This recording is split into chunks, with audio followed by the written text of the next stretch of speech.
چیه؟ خجالت میکشی؟ زای بطر که بوستر خجالت میکشی؟ چه سمت میشه؟ چه سمت بشین نگاه بشین چه سمت جد زای رخت جد و زای بطکم خجالت میکشی چه صافت زای بطکم رو سرما نیش من رخت شده چه سمت سر دیشو HB رفت دیشو تو دامو ملاچت کنی دیشو باید گوزه چه صافت سایج باید گوزه برون باید گوزه چه صافت جان باید قیافه دیشو خجالت نیچش یه قیشن خیلی دیشو حروم تو بود چه صافتم من نگه برد زاو تا اساس بیارسی من تو نگفتی چه صافت جان من نگه برد زاو بود نشبت جان به قیافه دیشوی چه صافت سج چه صافت جان دیدم نشبت باید گوزه باید گوزه چه صافت سج نیرم هیچ جان نیرم تا گوزه نکنیم یه هیچ جان نیرم همه شخصی این چه صافت همه شخصی یعنی قریب یا مکی دیونه روانی اینا دو مازش تا سخت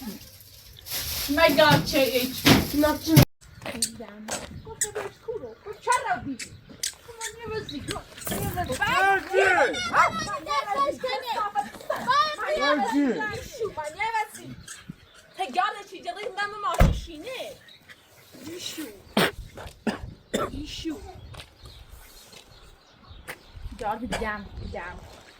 بعد وقتی تو فیلم وقتی تو خشی پارو خیلی از این پاس خوش کنم دیشو تا بیا بدن زال ما هم چپه زال درو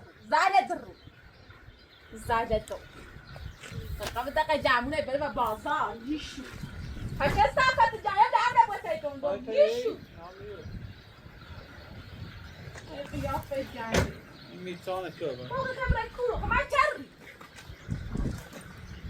شده تو چه صافت دیشو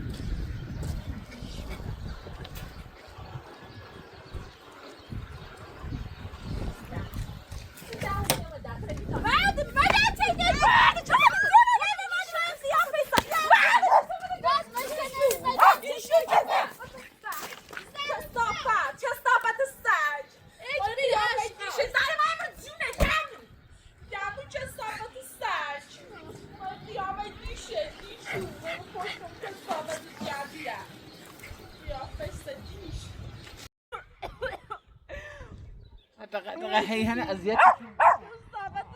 وای سختی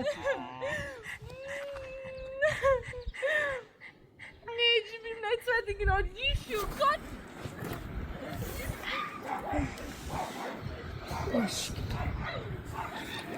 دیونه روانی دو مادر تا هشت زن دیونه روانی زی پامینش که نده سامزا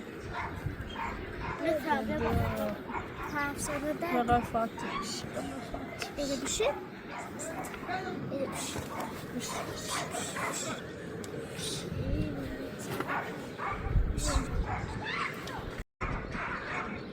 چه صافت سر یعنی من باید یا فکر کنم من باید